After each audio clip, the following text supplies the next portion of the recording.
Battle to the हेमस के last episode में हमने देखा था कि सियावियन ने डेमोनिक फ्लेम का इल्यूजन तोड़ दिया था और फाइनली अब ये सभी लोग उसके सामने खड़े हुए थे, फाइट करने को एकदम रेडी। अब देखते हैं आगे की कहानी में क्या होता है। सियावियन क्विकली बैटलफील्ड एनालाइज करने लगा। टोटल 7 4-स्टार डोसेंग एक्सपर्ट्स। ये लाइनअप टेरिफाइंग थी। हॉल ऑफ सोल्स आगे बढ़ा, वो प्यूरिफाइंग डेमोनिक लोटस फ्लेम के सामने अपीयर हुआ। बाकी 6 एक्सपर्ट्स सराउंड फॉर्मेशन में खड़े हो गए। 7 4-स्टार डोसेंग। ये सीन वर्ल्ड शेकिंग था। बाकी एक्सपर्ट्स इंस्टेंटली रिट्रीट हो गए। ये बैटल उनके लेवल से बाहर की बात थी। प्यूरिफाइंग डेमोनिक लोटस फ्लेम ने स्माइल किया। इंटरेस्टिंग। उसने हैंड रेज किया और उसके ऐसा करते ही मैग्मा सी चर्न हुआ। डेंस व्हाइट फ्लेम हेलबर्ड इमर्ज हुआ। उसने हेलबर्ड ग्रिप किया और कोल्ड वॉइस में बोला, हजारों सालों तक मैं यहाँ सील्ड था। आज मुझे जो भी रोकने की कोशिश करेगा वो मरेगा। फिर उसने मुंह खोला। 100 फीट बड़ी फ्लेम वेव इरप्ट हुई। टेरिफाइंग हीट स्प्रेड हुई। हॉल ऑफ सोल्स चीफ चिल्लाया, साथ में अटैक करो। ब्लैक फॉग इरप्ट हुआ, लेकिन फ्लेम वेव स्प्लिट होके 7 पिलर्स बन गई और 7 डोसेंग एक्सपर्ट पे स्मैश हुई। मैसिव एक्सप्लोजन से आसमान कांप गया। 7 एक्सपर्ट्स पीछे हटने को मजबूर हो गए। या वैंगुई काफी ज्यादा इंजर्ड हो गया था। सी क्लैन एल्डर भी इंजर्ड हो गया। इवन 7 डोसेंग साथ मिलके भी एडवांटेज गेन नहीं कर पाए। Purifying demonic lotus flame cold smile किया। उसने हैंड रेज किया। Great tragedy hand 10,000 foot magma hand erupt हुआ और 7 एक्सपर्ट्स पे स्मैश हुआ। 7 डोसेंग एक्सपर्ट्स इंस्टेंटली सप्रेस हो गए। Purifying demonic lotus flame coldly बोला, चींटियों के जैसे क्रिएचर्स। सियावियन शॉक्ड हो गया। 7 एलाइड डोसेंग्स और इतने इजीली सप्रेस हो गए। हॉल ऑफ सोल्स चीफ ठंडी आवाज में बोला, अगर हम फुल स्ट्रेंथ यूज नहीं करेंगे तो हम मरेंगे। सभी साइलेंट हो गए। अब उनके पास कोई और रास्ता नहीं था। जियान सडनली चिल्लाई। उसकी बॉडी ट्रांसफॉर्म हो गई। 10,000 फुट बड़ी dragon phoenix form. Terrifying pressure spread हुआ। Hall of souls chief shocked हो गया। बाकी एक्सपर्ट्स भी फुल स्ट्रेंथ रिलीज करने लगे। आसमान ब्लैक हो गया। थंडर रेज करने लगा। मैग्मा सी इरप्ट होने लगा। 7 डोसेंग्स फुल पावर अनलीज कर चुके थे। Purifying demonic lotus flame cold smile किया, अब मजा आएगा। फिर उसने आंखें सियावियन के ग्रुप पे फोकस की और कमांड दिया, फायर स्लेव्स सभी को मार दो। इंस्टेंटली 10 डोसेंग फायर स्लेव्स एक्टिवेट हो गए और सियावियन के ग्रुप की ओर बढ़ गए। ये देख के सियावियन चिल्लाया, पीछे हटो। ग्रुप इंस्टेंटली रिट्रीट हो गया। वो सेपरेट पोजीशन में लैंड हुए। 3 फायर स्लेव्स उनके ग्रुप की ओर आए, जिनको देख के सियावियन काम आवाज में बोला, एडवांस 2-स्टार डोसेंग मैं हैंडल करूंगा। जूनर मुस्कुराई, इनिशियल 2-स्टार डोसेंग मैं हैंडल करूंगी। पिल टावर फर्स्ट एल्डर बोला, फाइनल 1 मेरा है। सियावियन ने गर्दन हिलाई, सभी सावधान रहना। फिर वो आगे बढ़ गया। हैवी जवान रूलर अपीयर हुआ और बूम, उसने फायर स्लेव पे ब्रूटल स्ट्राइक किया। फायर स्लेव ने ब्लॉक किया। फ्लेम इरप्ट हुई। फायर स्लेव ने बाइट करने के लिए अटैक किया। सियावियन ने इंस्टेंटली डॉज किया और फिर वो चिल्लाया, great heaven creation palm. 2 black energy circles fire slave पे स्मैश हुए। फायर स्लेव कांप सा गया, लेकिन वो पेन फील नहीं कर सकता था। फाइट चलती रही, लेकिन ग्रेजुअली सियावियन को अपर हैंड मिलने लगा। हर स्ट्राइक के साथ फायर स्लेव कमजोर होता गया। उसी टाइम जूनर और फर्स्ट एल्डर भी डोमिनेट कर रहे थे। विक्ट्री धीरे धीरे सियावियन की साइड टिल्ट हो रही थी। पूरा आसमान मैग्मा सी के ऊपर काउंटलेस इंटेंस बैटल से भरा हुआ था, लेकिन सबसे टेरिफाइंग बैटलफील्ड सेंटर में थी। हजारों फीट बड़ा बैटलफील्ड, जहां 7 4-स्टार डोसेंग एक्सपर्ट्स और purifying demonic lotus flame fight कर रहे थे। उनकी हर स्ट्राइक स्पेस को डिस्ट्रॉय कर रही थी। एनर्जी स्टॉर्म्स कोलाइड हो रही थी। कोई भी पास जाने की हिम्मत नहीं कर पा रहा था, क्योंकि उस बैटलफील्ड में एंटर करना मतलब इंस्टेंट डेथ था। आउटसाइड मेन बैटलफील्ड मल्टीपल छोटी बैटल्स चल रही थी। सियावियन का ग्रुप 3 डोसेंग फायर स्लेव से फाइट कर रहा था। बाकी 7 बाकी एक्सपर्ट से फाइट कर रहे थे, लेकिन फायर स्लेव्स पावरफुल थे, अनस्टॉपेबल। उनमें से 2 फायर स्लेव्स 3-स्टार डोसेंग लेवल के थे। उनमें से एक से hall of souls deputy chief fight कर रहा था। दूसरा अनकंट्रोलेबल चिल्ला रहा था। एक्सपर्ट्स रिट्रीट कर रहे थे। फाइनली 3 डोबसेंग एक्सपर्ट्स कंबाइंड होके उसे होल्ड कर पाए। बाकी डोबजोन एक्सपर्ट्स सिर्फ सरवाइव करने की कोशिश कर रहे थे। वो रियलाइज कर चुके थे डेमोनिक फ्लेम रैल में एंटर करना उनकी सबसे बड़ी मिस्टेक थी। इसी बीच CI-1 ने अटैक लॉन्च किया। Yellow spring palm, giant energy palm descend हुआ और फायर स्लैब पे स्मैश हुआ। फायर स्लैब की बॉडी की लास्ट डेमोनिक फ्लेम स्कैटर हो गई। इंस्टेंटली फायर स्लैब वीक हो गया, उसकी मूवमेंट स्लो हो गई। CI-1 की आंखें सडनली शाइन हो गई। उसने फुसफुसाया, ये फ्लेम ही उनकी पावर सोर्स है।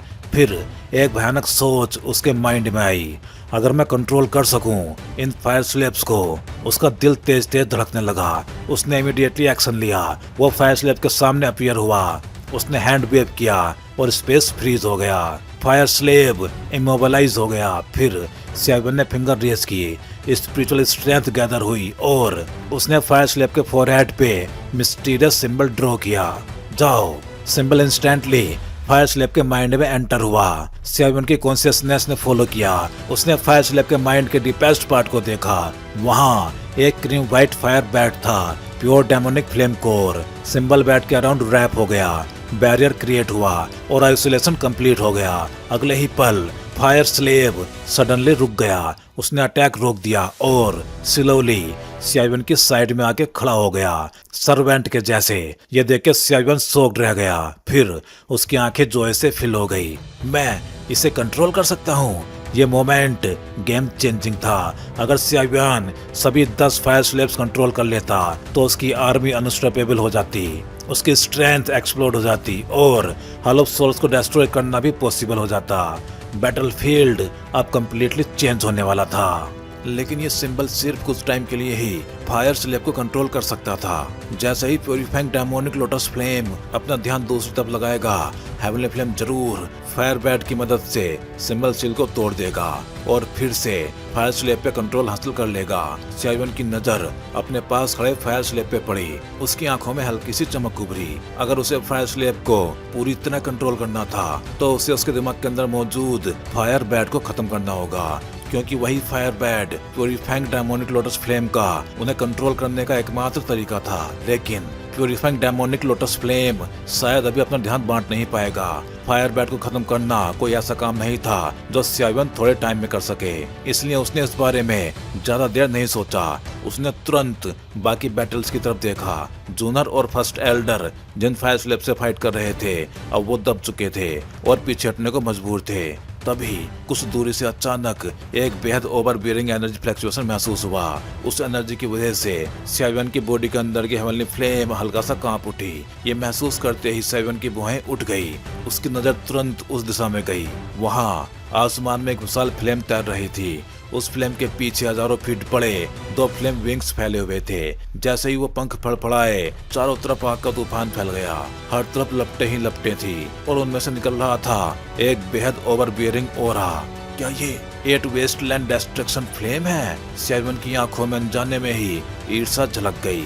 उसने हुआजुआन के पीछे जल रही उस पेल ब्लैक फ्लेम को देखा। 8 wasteland destruction flame heavenly flame ranking में 6ठे स्थान पे थी। उसकी पावर कितनी जबरदस्त थी ये बताने की जरूरत ही नहीं थी, सिर्फ उसकी रैंकिंग ही सब कुछ बता देती थी। हुआजुआन की पावर अपने अपोनेंट से कम थी, लेकिन 8 वेस्टलैंड डिस्ट्रक्शन फ्लेम की मदद से वो उस एडवांस्ड 1 स्टार डोबसेंग फायर स्लेब को इतना दबा रहा था कि वो पलट के अटैक भी नहीं कर पा रहा था। अगर डेमोनिक फ्लेम उस डिस्ट्रक्टिव फ्लेम के असर को कम नहीं कर रही होती तो वो फायर स्लेब काफी पहले हार चुका होता।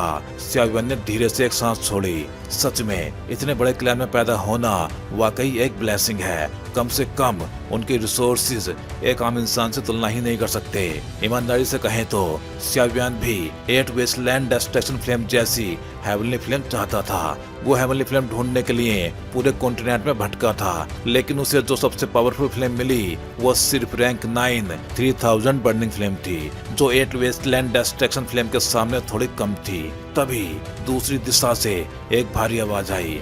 CI-1 ने तुरंत उधर देखा। उसकी आंखें हल्की सी सिकुड़ गई। हूँ फेंग? वहाँ हूँ फेंग एक एडवांस 2 स्टार डोबसेंग फायर स्लेब से लड़ रहा था। दोनों की ताकत लगभग बराबर थी। लेकिन वो फाइट स्टेलमेट में नहीं थी बल्कि बेहद तेज और भयानक थी। सियावन ने देखा हु फेंग ने हल्के से अपनी हथेली फायर स्लेब के शरीर पर रखी और अगले ही पल फायर स्लेब के शरीर पर जल रही डेमोनिक फ्लेम एक पतली फ्लेम के लकीर बन के सीधे हु फेंग की हथेली में समा गई, जैसे वो फ्लेम डेवर कर ली गई हो। सियावन का चेहरा बदल गया।